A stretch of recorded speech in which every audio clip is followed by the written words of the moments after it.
Not the Footy Show. Forward sizzle. Mm-hmm. What do you want to talk about, sir? Those mighty Saints? Those mighty Raiders. Let's win it for Hook. That was a good one. Hashtag save Hooks. Hashtag win it for Hook. Hashtag hook in. Hashtag clueless referees. Bringing I think up. Brandon's were the best. The Chiefs was the best. Do you have that up on? Do you know exactly what he said? I know what he said. He said, "I don't think a $1.6 million winger from the Roosters is going to help them beat the All Blacks." Yeah, it's pretty good.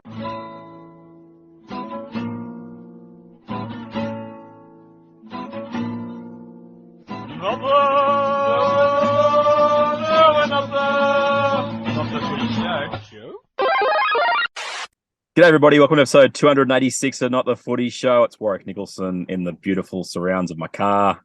Coxsmith on his bed. I mean, for those listening to this podcast, which is our round 4 review, it's getting a bit risque, the old show. Coxsmith, what's going on? Mate, you just the late afternoon, late evening on a Sunday night, just all out of energy. You're in the car, cruising the streets. Yep. I'm laying back on the bed. Sounds like we could get some wah-wah guitar playing. What are we going to call it? The Battle of Brisbane? Sorry, we can't call this episode the Battle of Don't call it that. Yeah. What is going on? I mean, we've got plenty of things that happened out of this round. Canberra suck. The Dragons suck. You knew this already. Who knew that the Tigers sucked? That wasn't coming from anywhere. But we touched on Brisbane engaging Archibald Williams, which is an agency, to capture the heart of Brisbane. Yet we get to the first Battle of Brisbane on Friday night, and Brisbane refused to call it the Battle of Brisbane. What? Yeah, what's going on there? Away from it's the battle. Backing away from the confrontation, I would have thought. Just the battle. What's going on? How does this even happen? I don't know. Maybe they're taking a leaf out of Prince's. Remember Prince, the pop star Prince? Artiste, formerly known as, who's the symbol for a while. I don't know. They're just playing ducks and drakes up there, mate. I'm not too sure why they don't embrace the Battle of Brisbane. Maybe they're what they're probably trying to say is, no, they're not even our rivals. They can't rival us yet. It's a big measuring contest, and I'm like, you've been the dominant force for however many thousands of years it feels like. It's this team that doesn't even get a chance to call themselves Brisbane or Redcliffe, and wasn't that delicious hearing Cameron Smith and Paul Vaughton calling Redcliffe through the entire call on Friday night. That was great. Well, it seems a bit funny to me that Brisbane strong-armed the South Queensland Crushers out of the competition. Mm-hmm. They wanted nobody else in town. They're filthy that there's another team in town. You can guarantee that. They don't like sharing their home ground, which belongs to the government. Oh, come on! So this is our home. That's what the podcast should be called, really, shouldn't it? And what I found most delicious about that, the guy who made that call, or the player that made that statement, is he's from New South Wales. It's just delicious. Yeah, Tony. Yeah, yep. The cockroach. Yeah, he's a New South Welshman. He's a state of origin veteran. Fantastic of one game. Look, I believe he's from Forbes, actually. Oh, there you go. Wellington or something in New South Wales country. The game itself, I know it's the job of the telecast to talk it up. I get it. It was all right. It certainly wasn't the game of the weekend, and I've been hearing people claim this is the greatest round in Premiership history. I obviously didn't watch today's games. Snowfest. There was a couple of blowouts, really. I mean, especially the last game of the round. But look, I think there's been a couple of really tight games. Or tightish games that like the South Manly game was great. Yeah, which we'll cover in a minute.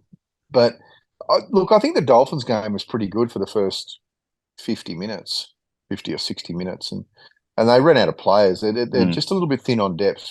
The Dolphins and poor old Sean O'Sullivan, mate. He I mean, the poor bugger. He's torn his pec muscle. He's going to be out for 10 to 14 weeks if he comes back. So, he's with that kind of injury, he could always just redo it along the process of rehab. So, look, it's probably underscores just how valuable starting 3-0 is for a team like the Dolphins, because those 3 wins, you can live off that for the next 4 to 5 weeks, really, in terms of your positioning on the ladder. So hopefully their depth can start kicking in, and maybe it is there. But if it's not, at least they gave us 3 weeks of glory. They gave us a decent game on Friday night, and better signs than we thought. Better signs. I don't know who they've got coming up in the next few weeks, but I do know that they're going to play some strong teams very soon, and I think that if they can get through this season winning half their games, I think they'll be pretty happy. And I would have thought that that's a great start for their inaugural year. They're off to Wollongong next weekend against the Dragons, then up to Townsville to take on the Cowboys, then back to Suncorp for the Rabbitohs. Then they've got Titans and Raiders. So, like that, they could win half of those. A few winnable games there. Brisbane, they finish the first month of the season undefeated. They're the only team that hasn't lost a game. They are 4-0. Reece Walsh looks like he's fit in nicely. I didn't think that performance on Friday night was great by any stretch. They still look a little bit too reliant, and it's not a bad thing to be, but when Carrigan and Haas are on the field, that is a really good football side. When he's got to rest those two, that's where your opportunities are going to be against Brisbane. And I don't know, I'm interested to see what coaches do as the season goes on, because he's been, this is Kevy Walters, he's been pushing sort of 60 or 55 minutes of Payne Haas, and he gives him 15 minutes, and then he brings him on for the last 10. He breasted him before halftime in this match and played Carrigan longer. I don't think they're like runaway premiership threat, like favourites or anything like that. I know they're 4-0, but I'm not willing to say Brisbane are like, the bee's knees yet. No, I think they're definitely going to play top 8 football at the end of the year. If they keep 80% to where they're at now, there's going to be injuries along the way. Their biggest test will be when there's a couple of injuries, including the likes of Reynolds. If he goes out at all this year, it'll be big shoes to fill, because he is the director, the chief of that team. But hey, you know what? Like you just said, they've gone 4 rounds. The first month of the competition, they're undefeated. They're looking strong. They certainly are defending fantastically. Their attack is pretty good most of the time, and they're on the top of the table, mate. And the fact is, they beat Penrith in Penrith at round 1. They beat the Cowboys in round 2. Yes, okay, and the Dragons pushed them in that game in round 3, and then they've beaten the undefeated Dolphins in round number 4. Just quickly, the results, if you are somehow not aware of them, go all the way back to Thursday night. The Eels got off the mark with a 17-16 win over Penrith. You've got a podcast on that if you want to listen to it. Multi-million-dollar Moses. Storm 24-12 over the Tigers. We can't spend a lot of time on this, Coxsmith, but I'm not impressed by Melbourne. They're lucky Cameron Munster played. Makes a difference hugely. The Tigers, not as bad as, I guess, the last few weeks, but still. Oh, look, they never looked like winning the game. I mean, they never looked like winning the game. I was watching Luke Brooks pretty closely the other night, and I think I sent you a text earlier on today. I was pretty impressed with his defence. He's most certainly not an organising halfback. We've discovered this ad infinitum. He's certainly not worth the money he's on.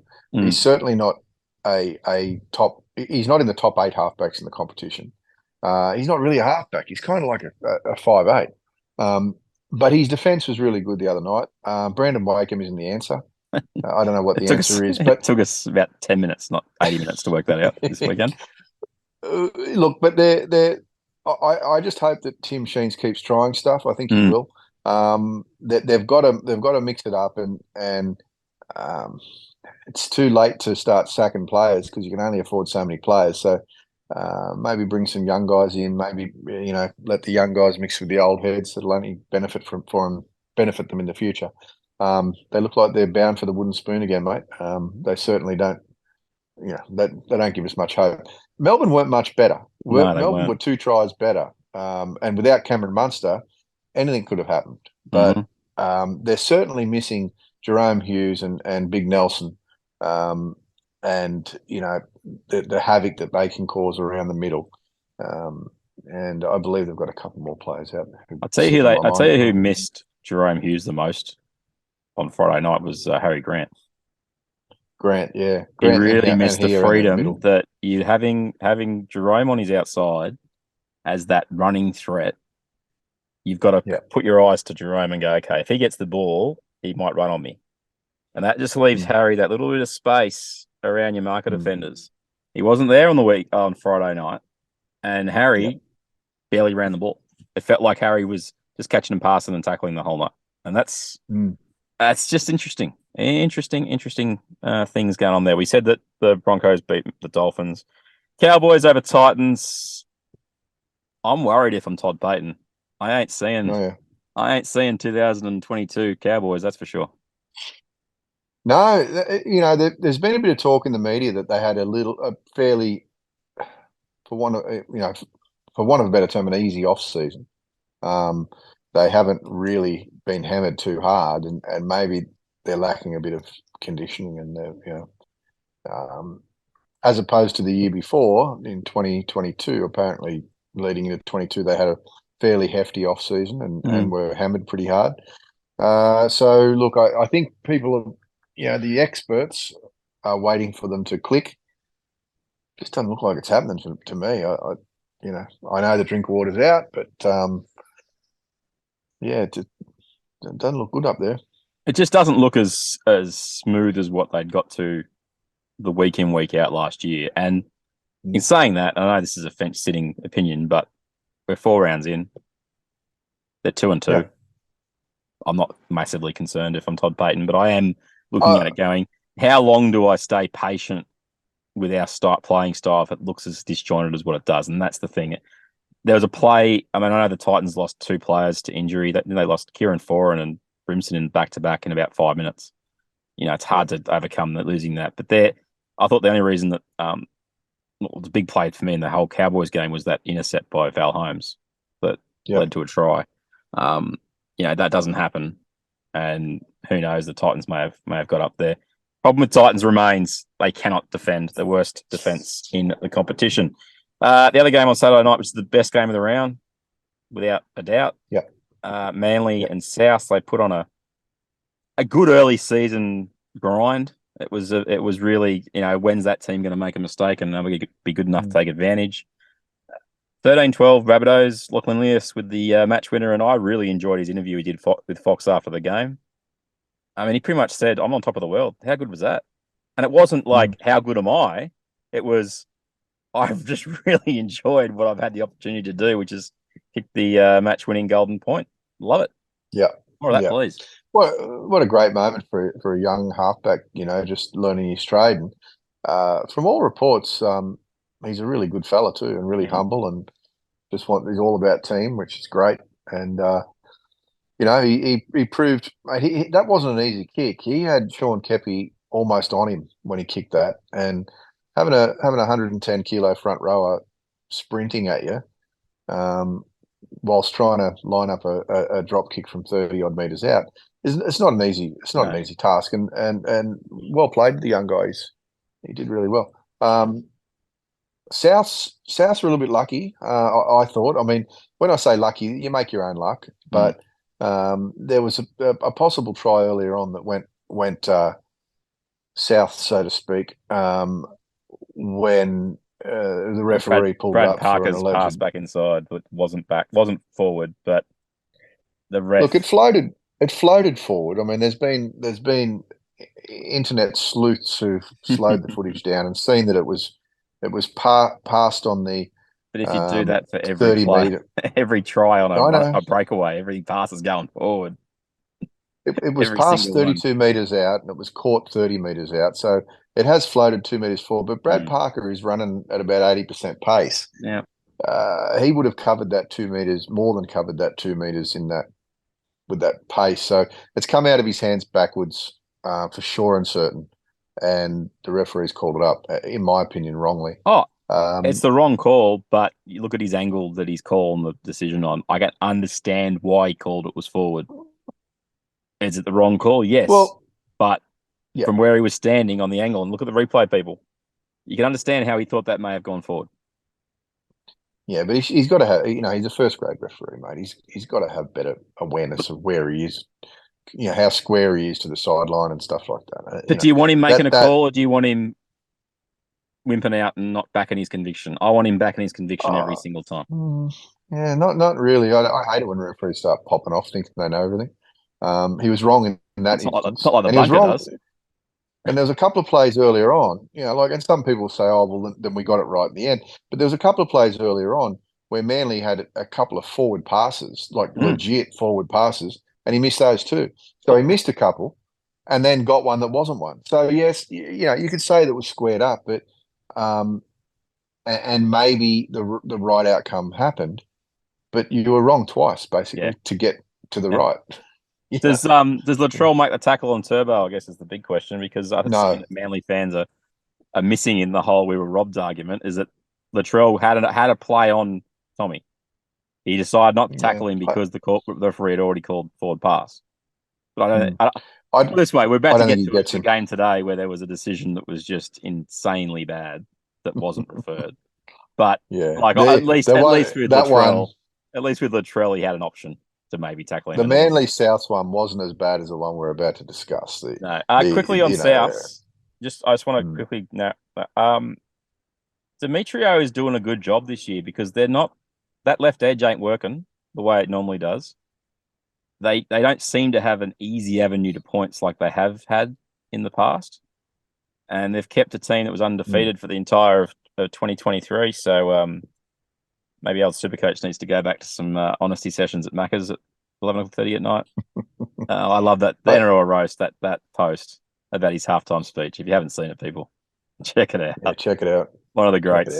And Manly, he's the master. He really is. Manly, there's no issues. You lost a close one. You weren't rorted. Let's not be stupid. You still had chances at winning the game. And the fact is, there was a bad call though. And let's be blunt for 2 seconds. Ilias nailed his field goal and Latrell didn't. Latrell had a pretty good opportunity and DCE and Tommy ran at him and put him off and he missed his kick. So well done, Lachlan Ilias. You've nailed it. So they win 13-12. Today, Warriors 3-1 on the season. Who would have thunk it? They beat the Bulldogs, who went back to their bad kind of footy. I was very disappointed with how they played today. They lost 16-14. Warriors, mate, we sort of have touched on the fact that they've been more than just a little bit competitive so far, but their first game back in Auckland for the season, they get the result, but it's two instances in the game we have to talk about. One is the unintentional strip of the ball by Kikau on Pompey. That apparently the video ref can determine he had no intent to strip the ball, even though he put his hands directly on the ball and ripped it out. But, video refs can tell intent. And then we get to the match-winning try by Shaun Johnson, and apparently the video ref can also decide that Reid Marnie had no intent to try and tackle Shaun Johnson, so the fact that Addin Fonua-Blake ran him over and got in his way 5 minutes out from the try line, there's no issues. What's going on, mate? Because that... Yeah, look, the kick-out one...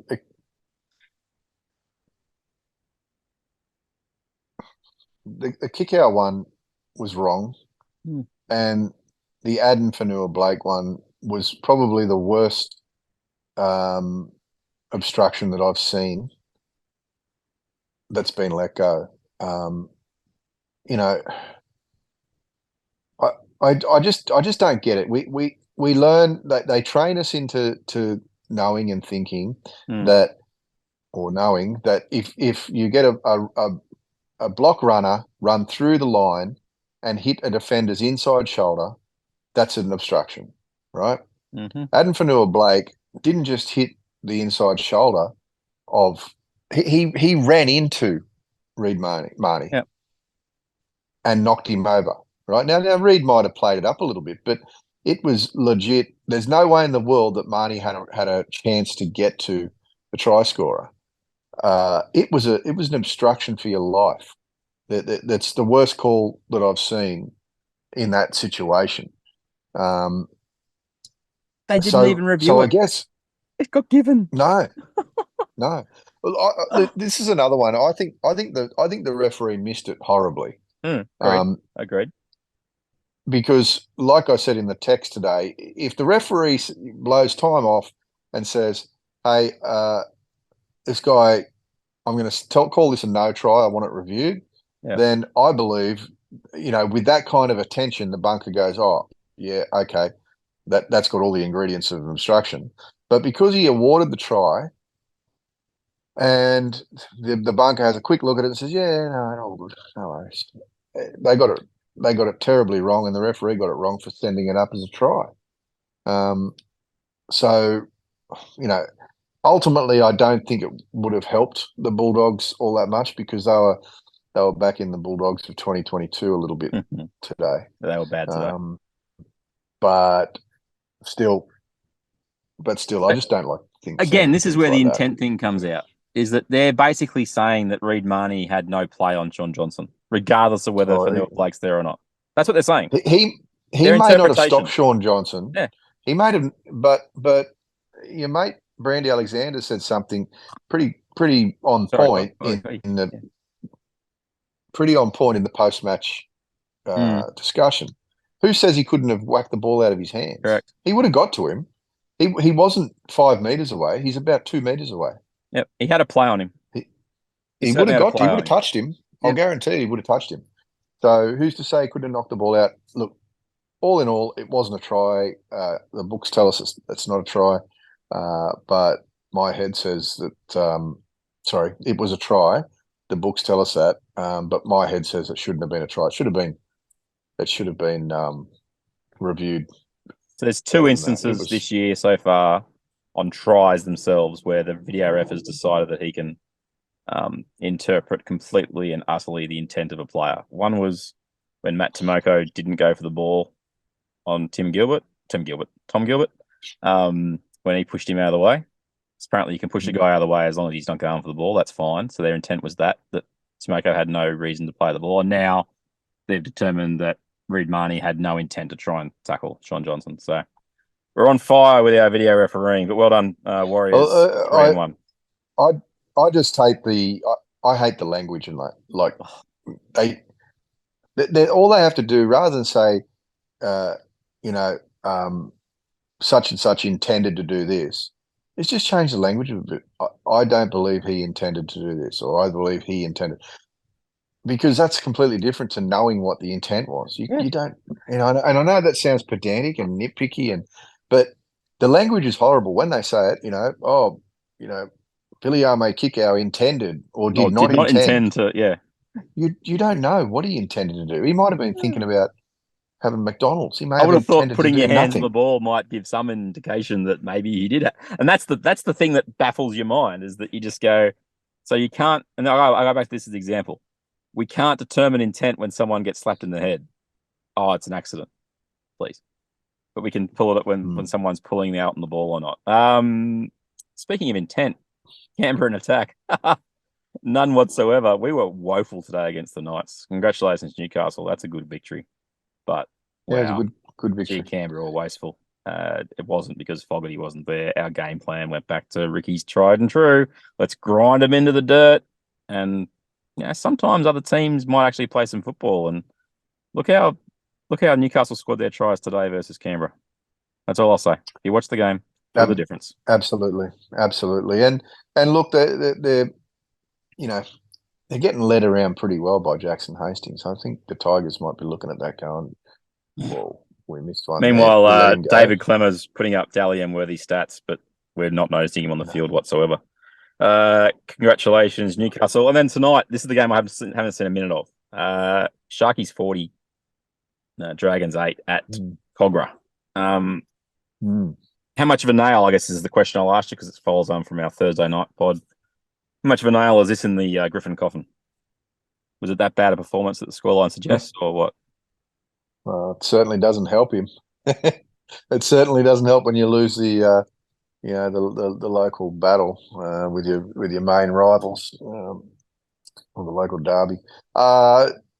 It probably wasn't as bad, especially the first half. The first half was pretty good by Saints, but they ran away with it in the end. I mean, Nicho Hynes was back tonight and how'd he play? Played really well. Really well, mate. To the point where, dare I say this, he may find himself in a Blues number 6 jersey. I'd be fine with that because I don't think old mate Luai's doing much at the moment, and Nathan Cleary certainly is. But I don't want to jump the gun. But Hynes, if he's fit, he'll certainly be in the 14 at least. I would have thought. He can kind of play anywhere, but geez, he looked good. He looked really sharp. He looked like he controlled the pace of the game. Matt Moylan was pretty good tonight too. But Saints just got worn away, mate, and ground into the dirt, just like Ricky's trying to do to everyone. But did Cronulla use their edges better with Hynes in there? Because that's what I think is his biggest impact. He makes those two edges sing. Yeah, he went to the edges, and he doesn't so much just link with an edge player. He runs to the edge and creates space and stuff like that. So no, he was very good. He was very good tonight. Saints were just ordinary, mate. Tyrell Sloan tried hard, and looked dangerous, for the most part. But yeah, I mean, I'm not even going to single players out because it was just in the end it was a blowout score. Saints just looked like they were trying to play the same game that they probably played against the Titans, and it just didn't work out for them. Inspiring stuff. The ladder after 4 rounds: Broncos 4-0 on 8 points. Then you got Manly, the Dolphins, Warriors on 6. Sharks, Panthers, Rabbitohs, Roosters make up the top 8. They're all on 4, and then outside the 8, also on 4, is the Storm, Bulldogs, Titans, Knights, Cowboys, and Dragons. It's 2 teams with 1 victory. Parramatta and Canberra. Go the Raiders, and then the poor old Tigers sitting in 17th spot. The first time there's been a 17th spot since 98, 99? It's been a while. So at least it's not 16th. Let's do it that way. We've got round 5 coming up, but there is a story we need to cover off. We sort of referred to it leading into at the end of last round. Joseph Suaalii, there's no surprises. Coxsmith, he's gone where the money is. Big money signing for the Australian Rugby Union for 2025, I think it is, leading into the World Cup that's in Australia. Yep. What do you want to start with? A bit of cheese backhander to your teammate that you've got to be playing with the next 18 months, or PVL's comment about rugby? Which one do you want to start with? Well, I think Cheese's one is the funniest, mate. I mean, I'll start with him. He gives a great interview, doesn't he? He's really good. He says stuff that sometimes people only think, and I think he's pretty spot on. Like they're spending a fair slice of money on an outside back. And his quote today, I mean, you might have had a recording of it, but he said that $1.6 million is a lot of money to spend on a Roosters winger, and that's not going to make you beat it's not going to help you beat the All Blacks. Which is true. Which is pretty true. I mean, Suaalii's not going to be that player that changes games, when you're getting thumped by the All Blacks. And what did PVL say, mate? What was his quote? Well, I thought, we know I call him part-time Volandis, and the man has just absolutely walked into it for me. This is him to the Herald. It's hard to blame Joseph for going to rugby and considering it as his future when he's going to be paid twice the money for doing half the work. Is he talking about himself, or is he talking about Suaalii? Oh, I don't know, mate. That's one of the best. He goes, in rugby, they play around 33 minutes per match, but in league, the ball is in play for 57 minutes. So it'll be a lot easier to earn your money. Besides, I really think that after Joseph plays rugby for a little while, he will get terribly bored and return to rugby league. That's what the majority of players who switch codes do. I hadn't heard for PVL for a couple of weeks, so there must have been some racing somewhere in New South Wales. So that's good. He's back, popping his head up and making a fool of himself once again. It doesn't like. I hope that PVL, I think he's done some good things for the game. Agreed. I certainly hope he's not getting on the phone to ring players to try and talk them out of going to rugby union, because if that's his opening line, if he rang you're a player, would you just go, who is this? I'd listen to him, and if his first line is, hey mate, I don't blame you, you're going to get paid twice the money for half the work, that certainly doesn't make me want to change my mind. No. Okay. All right. Thanks, mate. You just really, cemented my idea into my head now. Twice the money for half the work. We don't Who doesn't begrudge want that? Suaalii going for it. I mean, clear as day, the kid's made financial decisions since he was like 15. He was playing rugby, then he decided to play with the Bunnies, got a nice little chunk of coin out of them, and then said, well, you're not paying me enough, so I'm going to go to the Roosters. Goes to the Roosters, gets a new contract, then gets the chance to opt out of it, goes to rugby. Will he back in rugby league? Who knows? But what I find interesting in this is that the writing has obviously been on the wall for a little while there, because there's no I don't think that the Roosters jump on re-signing Teddy as soon as they did if they didn't know he was already off to Union. I reckon that brought forward the Teddy re-signing, that they knew he was gone. Well, I don't know why they wouldn't have just said it. Why wouldn't have the Roosters said it when they? I don't think they knew. I honestly don't think they knew. I think they might have had a feeling. Yeah, well, why wouldn't they just say it? It's not, they're allowed to burst people's balloon. He's still there for 18 months, Teddy though, because remember? Joseph's off to rugby. He's still there for 18 months. What? It's a Is bit he of a though? backhand. Is he? Is he though? It's a bit of a backhand to your captain if you basically say that. Oh, the only reason we're re-signing the old bloke is because the young bloke's not sticking around. You're not going to say that. Not really. I think you could say, look, we've looked at what's happening for the next year or two, and Teddy is our captain, and he's got a couple of very good years left in him, and we want to make the most of that, so we've re-signed him, and our other option at fullback, Joseph Suaalii, he's off to rugby union. The journos would fall over if they said that, but I think they could say it. But who knows, mate? Who knows with Joseph? Like I don't know the kid, but he certainly, like you say, he certainly made business decisions since before he even came into the NRL. Some